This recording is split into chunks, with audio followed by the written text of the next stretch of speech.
crisis of character.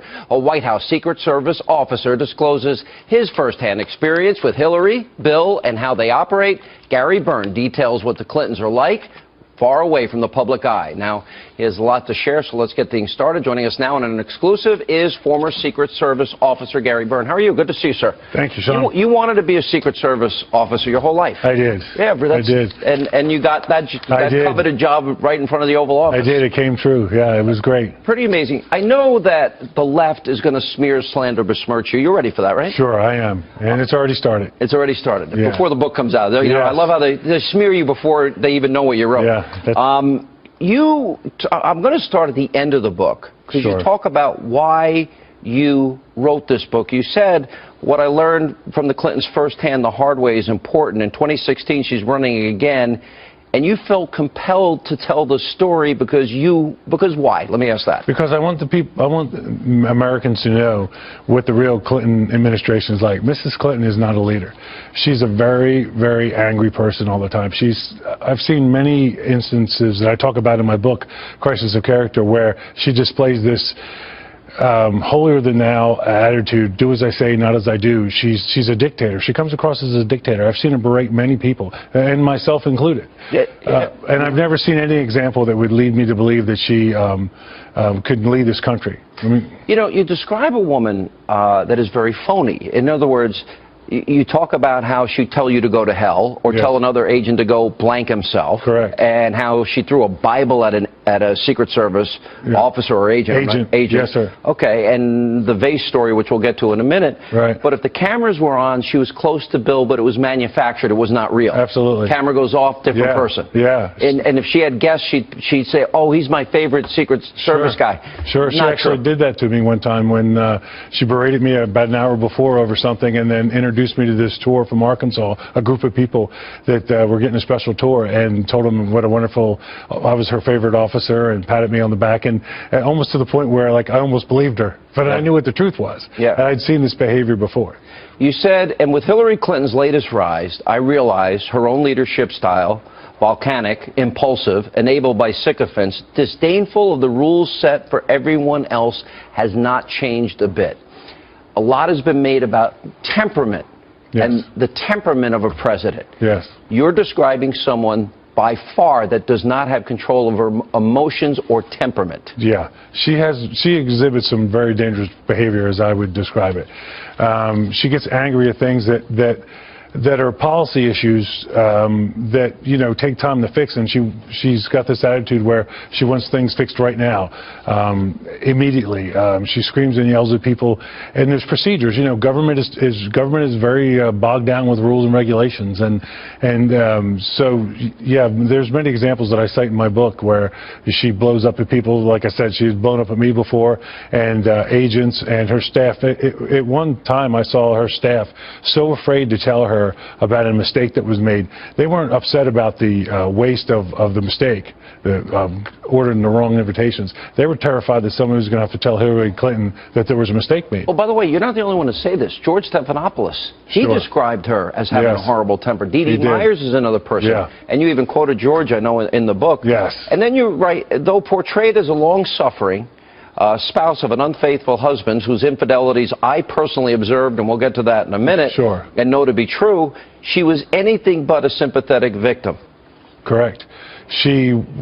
Their relationship seemed so strange and volatile at times, and she would continuously berate people, as I mentioned before, but she was like two different people.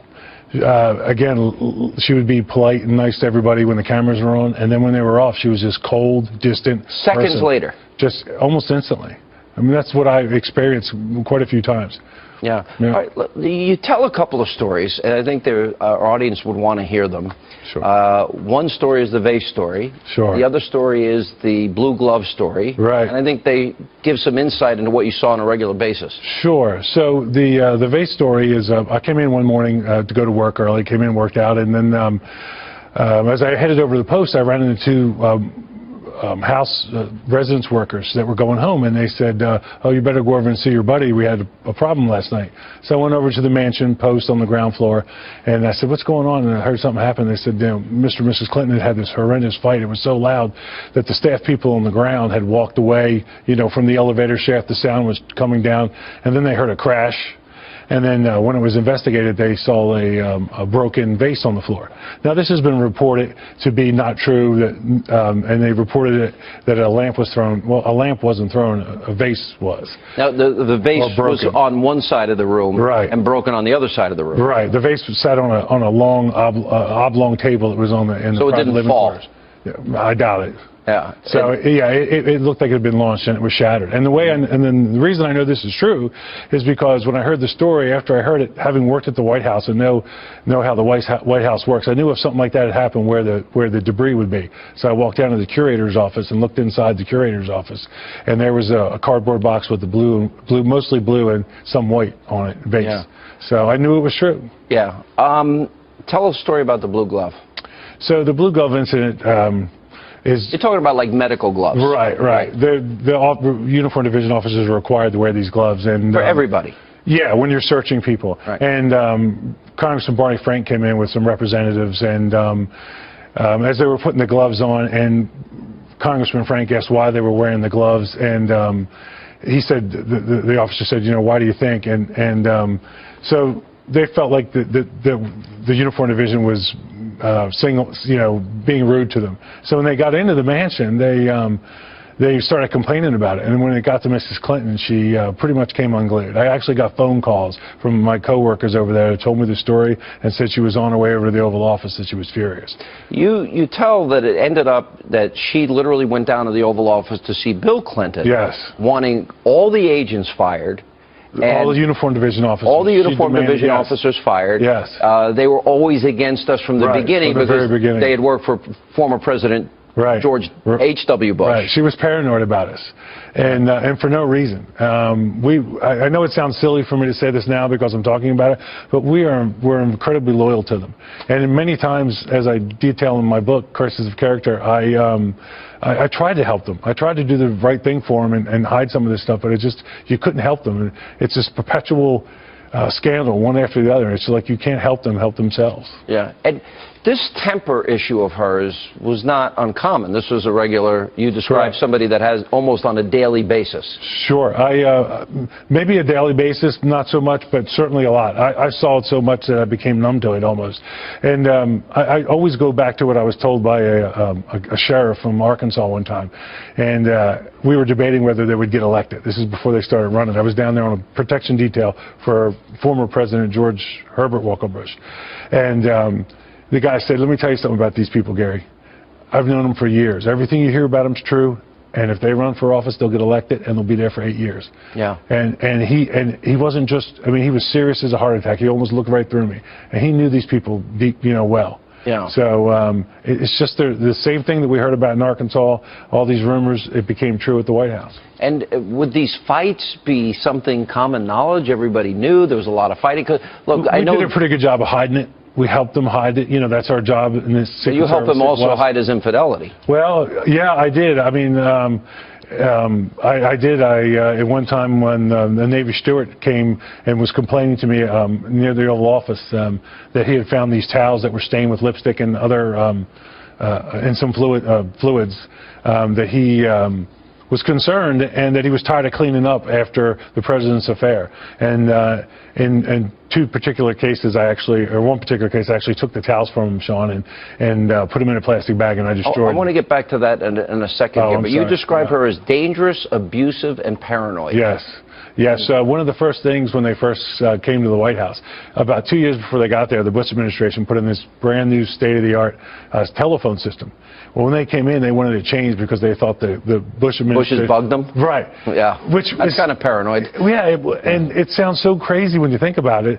And so they went and had the phone system changed and they didn't know it cost money. They actually didn't have the money to pay for it at the time. Before I get into all the issues involving Bill and her and what she knew or didn't know and covering up and lying and you being put in the middle of all this, people use drugs at the White House? Yeah, there were some issues. One of the ones I comment in my book, and I'm very careful not to tell too much about it because I don't want, hopefully this person got on with their lives and live a healthy life. But there was this one particular staff member that they'd come in the morning and they'd be so beat up and exhausted looking, worn out. Exhausted, and to the point where they couldn't even say good morning. And they'd go in their office, and then they'd go into the bathroom. And they'd come out of the bathroom completely elevated and happy and smiling. And it was obvious you thought coke was being used. I did, and then later on, I was told that this particular person actually they did it like something similar to an intervention and got her help and got her to a clinic. And I never did see her again, but I understand she did all right. So. Okay. Welcome back to Hannity. So earlier this month, when details from Gary Byrne's tell-all book began coming out, well, the Clinton campaign, they went on the offensive, releasing a short statement saying, quote, Gary Byrne joins the ranks of Ed Klein and other authors in this latest in a long line of books attempting to cash in on the election cycle with their nonsense. Now, it should be put in the fantasy section of the bookstore. We continue now with the author of the book. Crisis of Character, a White House Secret Service officer discloses his firsthand experience with Hillary, Bill, and how they operate. Former Secret Service officer Gary Byrne, 30 years of service. Your book isn't even out, and they smear you. Yes. So now that it's out, I guess they'll really start smearing you. Yes, I believe that is going to happen. Is that you tell those stories, go to hell, she would say to officers, go F yourself. Yes. Throwing a Bible at an officer. And an agent, yeah. And even you're saying you lashing out at many agents. Sure, and officers. And now trying to smear a 30-year stellar reputation. Yeah. What's your reaction to that? Well, my reaction is I'm an Air Force veteran. I spent 25 years in the federal law enforcement protecting them, and I realized they're bent out of shape about me coming out and telling the truth, but it is the truth. It's the story of my life, and they just happen to intersect it. And as I mentioned before, the reason I'm doing it... So you expected this? I did. I'm prepared for it. Yeah. I don't like it, but it is what it is. And when I decided to come forward and tell my story, I knew I'd be You expected it because you know them. I do. I know them well. You said she berated, meaning Hillary, Vince Foster till he could stand no more. Right. That implies that she drove him. In part. Nobody knows why somebody takes their own life. But I can tell you, when I met Vince Foster in the White House and I saw him walk around, I never saw anybody that didn't want to be there more than he didn't want to be there. He looked so uncomfortable. And there were many incidences or stories where the staff would hear her berating Vince, and she blamed him publicly for some of the things that they didn't get done. And as a lot of people know, in his suicide note, he basically said that that Washington D.C. was this terrible, vindictive place, and it was one of the reasons he took his own life. Yeah. I mean, it's a terrible thing. I didn't know him well, but I was very sad when he did take his life, but I was not surprised. You found Bill Clinton, in spite of all his infidelities, a nicer person. He is, yeah. He's very would want to give people their time and due and be polite, and was like that more in real life. He was. He'd look you right in the eye. He'd talk to people. Yeah. He was very kind. I actually got to introduce my parents to him one time, and they remembered it forever. You knew about many affairs. We don't know about all of them, do we? No, and I don't know about all of them. I just certainly know about... But this is the Oval Office. This is the President of the United States. Isn't that a national security threat? Yeah, I would think it is. I mean, my question was at the time when I was being forced to testify and being... You didn't want to testify. No, I never wanted to talk about this at all. Never. And I know that sounds silly now because I'm coming out, but clearly I've walked through some door where I think it's time and it's important to do. How many women do you know for sure he had affairs with in the Oval Office? In the White House complex, we'll say, I'd say easily 3, maybe 4 that I know of. And you saw Monica Lewinsky a mile away. Sure. You knew she wanted to be near him. She was certainly manipulating some of the staff, myself, other officers and agents to find out where the president was. So she wasn't manipulating if you saw through it. Well, yeah, I agree, but I mean, I saw through it right away. She was trying to place herself in his path when he would move around the complex. Now, you never actually saw them together. No. Well, not alone. Not alone. All right, but you did see, you walked into the map room, I believe, and you did see... Actually, I'm sorry, that's not correct. I did see them alone. You did see them alone? Yes. And what did you see? Well, there was an incident one time where during their affair, she showed up on a Saturday to... said she had to deliver something to the president. Was that the Saturday? Yes. During the shutdown? No, this was before that. I mean, I'm sorry, this was after that. This was after that, and she showed up on a Saturday under the pretense of delivering some newspapers or something, which she already had copies of. The staff wasn't in yet because it was Saturday. Right. And so I blew her off. I told her to leave, and about 5 minutes later, the Oval Office door opened up, and the president said... somebody come by? Yeah, if somebody tried to deliver something to me, and I looked at the agent, and he's like... And after the president closed the door, he said, "I told you, Gary, stay out of it. Don't stop trying to stop her. You know, you don't know what goes on out on the road."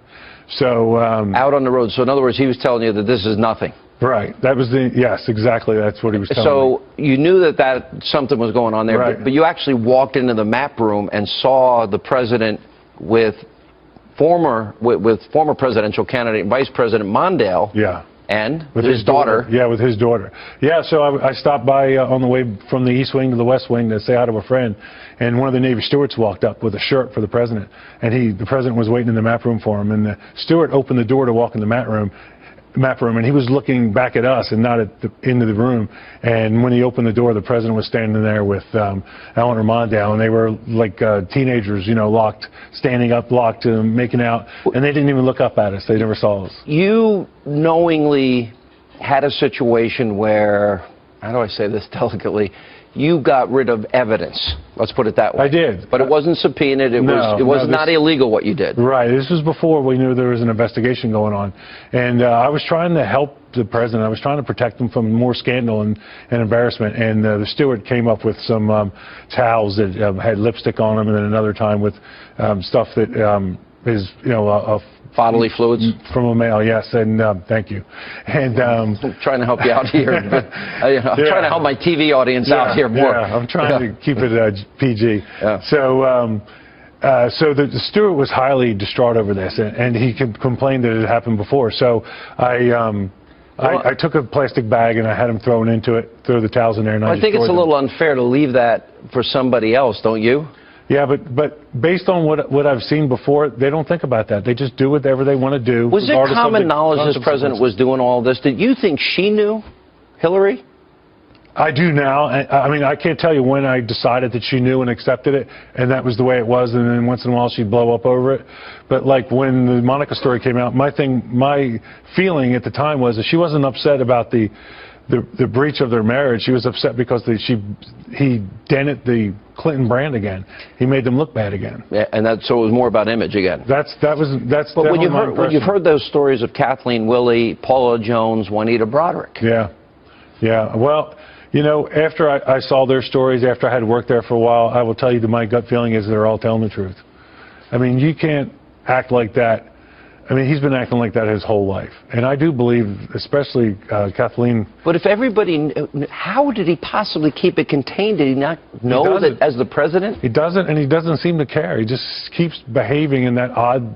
It's like a vicious cycle. And welcome back to Hannity as we continue now with former Secret Service officer Gary Byrne, his explosive new book, Crisis of Character. You didn't finish the story about the vase, because that morning he came down after that vase was broken, and he had a black eye like a big black eye. Sure. So after the incident, when he came, the next time I saw him in the Oval Office, he had a mark under his eye. You could see they were trying to hide it with makeup. And when I walked Obviously not. Yeah, no. And I walked into the secretary's office, and I said, what happened to the president? He's got a mark under his eye. And his assistant, Nancy Herrenreich, said, oh, he's allergic to coffee. And I said, under one eye? I don't understand that. Yeah, that doesn't make sense. Right. But there was really a crisis. The Secret Service had to decide whether or not his own wife was a physical threat to the president. Right. How big an issue was that? It was a concern. I've discussed it with other officers at the time and agents. What do you do about a domestic dispute? What if the president... And what was the answer?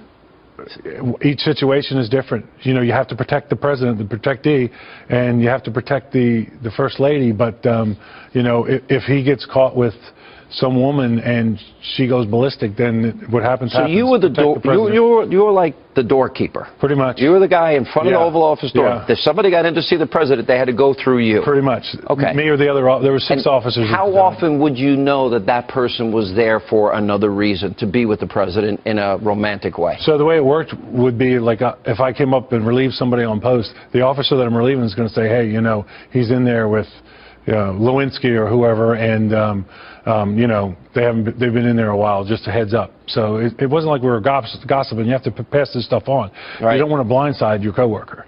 So you always pass this information on, and we were concerned. I mean, what if she did catch the president in a compromising situation? But you had a plan for that. Wherever Hillary was, you guys were communicating if she was headed down, and then you'd have to go warn him. Well, I never actually warned him, but yes, that was the plan. Like, yeah, that was a plan. You had a plan in place, basically. Yes. I mean, that's all right. Let me play. I pointed out on this program and on my radio program that she's often angry. Yes. Somebody you're describing with a volcanic temper. Yes. Let's play some of Hillary. And I also think we'd be a lot better off if we actually talked to each other instead of yelling at each other. I'm so sick. I am so sick of the Sanders campaign lying about me. I'm sick of it. I think it's time we treated everybody in this country with respect, with kindness, with love. I know we can create more good-paying jobs and raise incomes for hardworking Americans again. I know that we can finish the job of universal health care coverage for every single man, woman, and child.